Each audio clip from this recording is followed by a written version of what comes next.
Have you ever driven down a long, lonely highway late at night? One of those stretches of road that seems to go on forever, where the only thing you see is the white line disappearing into the darkness ahead. I have a story for you. One that still sends a shiver down my spine whenever I think about it. It's a story about a road, a dense fog, and something I saw that I can't explain. So, turn down the lights, get comfortable, and listen closely. This is the story of the woman in the fog. It happened on a stretch of I-80, deep in the heart of Wyoming. If you've ever driven that road, you know how desolate it can be. Just endless plains stretching out on either side, with the sky feeling so big it could swallow you whole. I was a long-haul trucker back then, and this was just another job, a long one. I'd been on the road for 12 hours straight, pushing through the night to make a deadline in Salt Lake City. My eyes were burning, my body ached, and the only thing keeping me awake was a thermos of bitter coffee and the drone of the engine. It was around 3 in the morning when the world outside my cab just disappeared. 1 minute I was cruising under a clear, star-filled sky, and the next, I was driving into a wall of white fog. Not just any fog, but a thick, soupy blanket that clung to everything. It was so dense. My high beams were useless. They just bounced back, blinding me. I had to slow the truck to a crawl, my knuckles white as I gripped the steering wheel. The silence was unnerving. The usual sounds of the road were gone, muffled by the oppressive mist. It felt like I was the only person left on earth. And that's when I saw her. Standing on the shoulder, just at the edge of my headlight's reach, was a figure. A woman. She was wearing a simple white dress, the kind you might see in an old photograph. It looked thin, too thin for the cold Wyoming night. She was just standing there, completely motionless, her face turned away from the road. My first thought was that her car must have broken down. But there was no car, no flashing lights, no signs of an accident. Just her, alone in the fog. My gut instinct, the decent human part of me, screamed to pull over, to ask if she needed help. But another feeling, a cold, primal fear, washed over me. Something was wrong, deeply, fundamentally wrong. The way she stood, so perfectly still, it was unnatural. It was like she was a statue. My foot hesitated over the brake, but my brain screamed, "Keep going. Do not stop." I listened to that voice. I kept my rig rolling. My eyes locked on the road ahead, trying to ignore the chilling presence on the shoulder. As I passed her, I couldn't resist a glance in my rearview mirror. I had to know. I had to see if she was real. My heart hammered against my ribs. In the swirling fog behind me, the spot where she had been standing was empty. She was gone, vanished. A wave of relief washed over me, but it was short-lived. I told myself it was just a trick of the light, my tired mind playing games. A strange reflection in the fog. Maybe a strangely shaped road sign. Yeah, that had to be it. I took a deep breath, trying to calm my racing pulse, and focused on the road. About 10 minutes later, I'd probably gone 5 or 6 miles, the fog still thick as ever. I was just starting to convince myself I'd imagined the whole thing when my headlights picked up something again. On the shoulder, up ahead. My blood ran cold. It was her. The same woman, in the same white dress, in the exact same motionless pose. How? How was it possible? I was driving a 40-ton truck. Nothing could have passed me, especially not in this visibility. There was no way she could have gotten ahead of me. My mind was reeling, trying to find a logical explanation. Maybe they were two women, twins, playing some kind of sick prank. But out here, in the middle of nowhere at 3 a.m., it made no sense. This time, the fear was undeniable. It was a living thing, coiling in my stomach. I mashed my foot down on the accelerator. The engine roared in protest, and the truck lurched forward, faster than was safe in these conditions. I didn't care. I just had to get away from her. I passed her again, my eyes glued to the road, refusing to look, but I could feel her presence, a cold spot on the edge of my vision. I drove for what felt like an eternity, my heart pounding a frantic rhythm against my ribs. Every curve in the road was terrifying. I'd round a bend, peering into the thick white soup, praying the road would be empty. But she was always there. Each time, she was a little closer. First on the shoulder, then on the edge of the asphalt, then just a few feet from the truck itself. It became a horrifying game of cat and mouse. I'd speed up, my rig groaning, and for a few minutes, I'd be alone. Then, she would reappear, waiting for me around the next turn, her stillness a stark contrast to my frantic escape. The fog seemed to be getting thicker, closing in on me, trapping me with her. I felt like I was losing my mind, caught in some impossible, waking nightmare. The final time I saw her ahead of me, she was standing directly on the white line, right at the edge of my lane. There was no more room. I had to swerve to avoid hitting her. As the truck careened past, I finally saw her face, and that image is burned into my memory forever. I finally drove out of the fog bank. It was like breaking through a wall. 1 second, I was trapped in a white void, and the next, the world was back. The stars were out, the road stretched clear ahead, and the Wyoming landscape was bathed in pale moonlight. A huge, shuddering sigh of relief escaped my lips. It was over. The nightmare was over. I looked in my mirrors. The fog bank was a solid wall behind me, but the road was empty. She was gone, but she wasn't. A movement to my right caught my eye.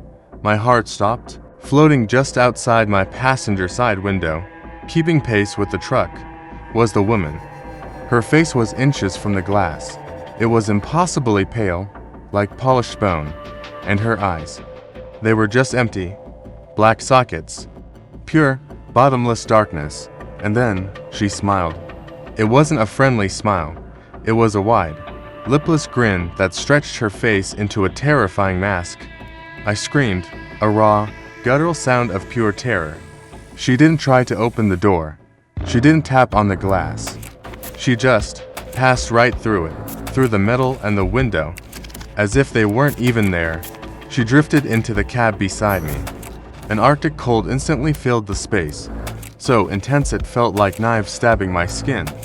The air crackled with staticky electricity, and the hair on my arms stood on end. My radio, which had been playing softly, let out a deafening blast of static, and then went completely silent. For a second, that stretched into an eternity. She was just there, sitting in the passenger seat, her black eyes fixed on me, that horrifying smile plastered on her face. Then, just as she had appeared, she passed right through me. It was the coldest I have ever felt in my life, a soul-deep chill that felt like death itself. And then she was gone, passing through the driver's side door and disappearing into the night. I didn't even think. I floored the accelerator. The engine screamed as I pushed that rig as fast as it would go. I didn't slow down until the sun came up and I saw the first signs of civilization.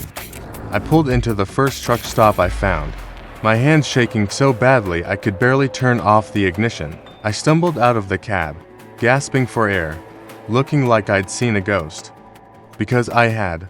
I never drove that stretch of I-80 at night again. I'd take a detour of hundreds of miles if I had to.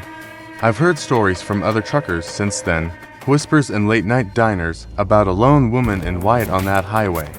They say she's a spirit, forever wandering that lonely road, looking for something. Some say she's looking for a ride to the other side, a ride to eternity. All I know is, if you're ever driving through Wyoming late at night and the fog rolls in, pray you don't see her. And if you do, whatever you do, don't stop. Thanks for listening to my story. If you have any unexplained experiences from the road, I'd love to hear about them in the comments below. And if you enjoy these kinds of stories, make sure to hit that subscribe button and turn on notifications so you don't miss the next one. Until then, drive safe and keep your eyes on the road. I've driven across the country more times than I can count. You see all sorts of things on those long, lonely stretches of highway, but nothing could have prepared me for what happened back in 2019, just outside of Albuquerque. It was a bright, clear afternoon, and I saw a guy on the side of the road. Thumb out, a heavy-looking backpack slung over his shoulders. He looked like any other traveler, maybe a student on a break. He said he was heading to Denver, so I figured, why not? The company would be nice. We hit it off right away. For the next hour, we chatted about everything. Football, our families, just life in general. He seemed like a completely normal, friendly guy. I started to think how people are too quick to judge hitchhikers. Then, I noticed my gas tank was running low.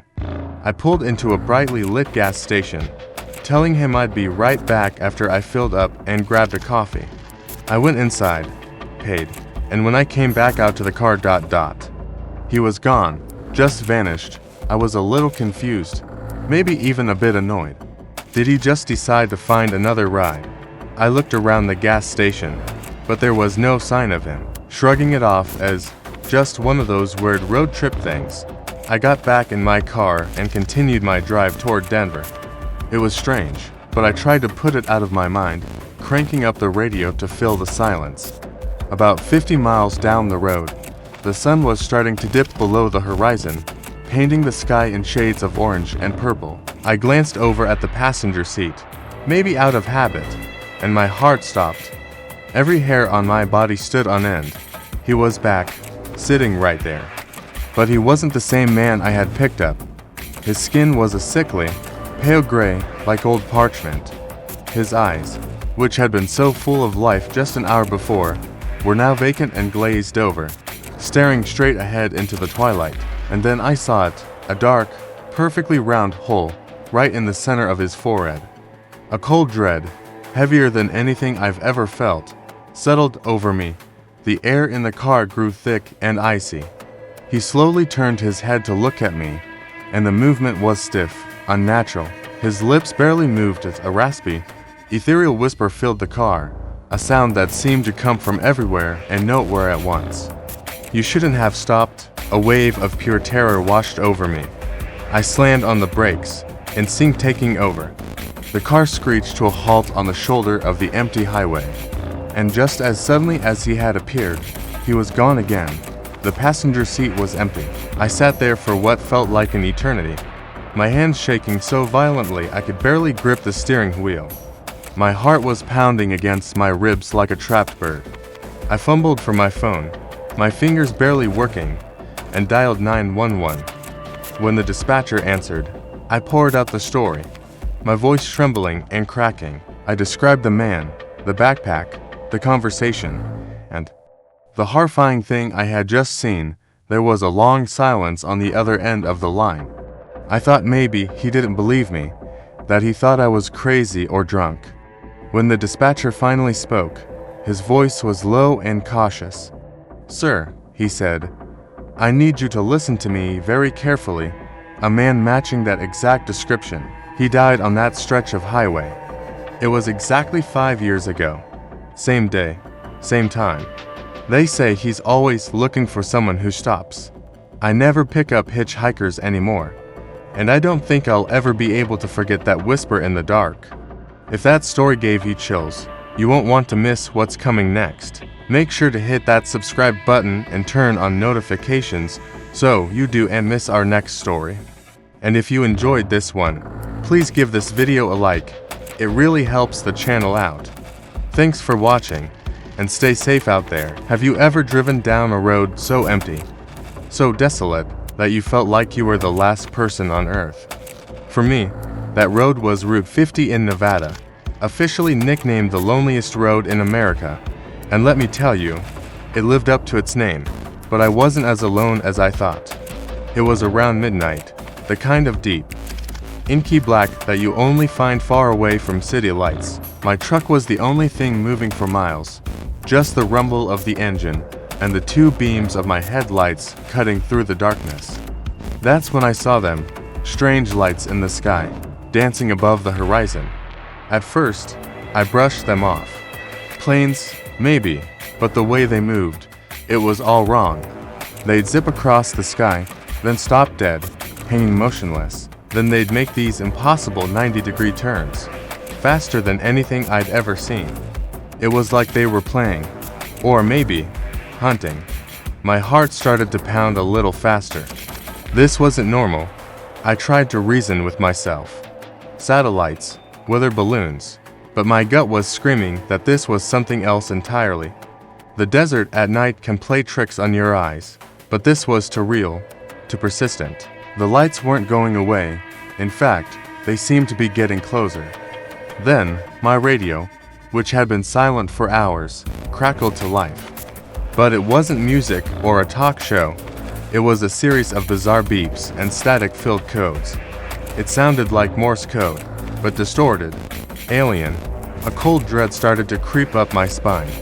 The lights in the sky, the strange radio signals, it felt like something out of a movie. Only this was my life, and there was no one around for miles. I kept my eyes glued to the road, my hands gripping the steering wheel tight. I just wanted to get to the next town, to see another car, another sign of human life. But the lights had other plans. One of them broke away from the group and descended rapidly. It grew larger and brighter, a blinding orb of electric blue. It wasn't in the sky anymore. It was right beside my truck, keeping pace with me, flooding my cabin with its eerie glow. Everything inside the truck looked like a photo negative. My hands on the wheel, the dashboard, the empty passenger seat, all washed out in this intense, pulsating blue light. I tried to shield my eyes, but it was useless. It was like staring into the sun. The air in the cab grew cold, and a low, humming buzz filled my ears, vibrating right through my bones. That's when things went from terrifying to downright out of control. My truck started to lose power. The engine sputtered, the dashboard lights flickered and died. My foot was pressed to the floor, but the truck was slowing down, coasting against its will. It was like an invisible force was pulling me, dragging me off the road. I fought with the steering wheel, trying to keep it straight, but it was like wrestling with a giant. The truck was being pulled to the shoulder, and there was nothing I could do to stop it. Finally, the truck rolled to a complete stop on the gravel shoulder, the engine dead, and there I was, sitting in complete silence, except for that deep, unnerving hum from the light outside my window. I was paralyzed, not just by fear, but it felt physical, like my muscles wouldn't respond. I couldn't move, couldn't scream, couldn't even turn my head. All I could do was stare forward as the blue light and several others now buzzed and circled my truck. It felt like an eternity. I have no idea how long I sat there, trapped in my own vehicle. It could have been 5 minutes. It could have been an hour. Time seemed to stretch and warp. I watched as the lights danced and swirled around me, silent and menacing. They were examining me. I was sure of it. I felt like a bug under a microscope. The feeling of helplessness was overwhelming, and then, just as suddenly as it all began, it was over. The lights, all of them, shot straight up into the night sky in perfect unison.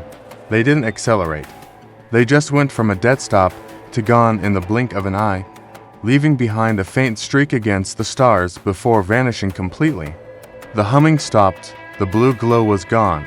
I was plunged back into total darkness and silence. For a moment, I just sat there, my heart hammering against my ribs, my breath coming in ragged gasps.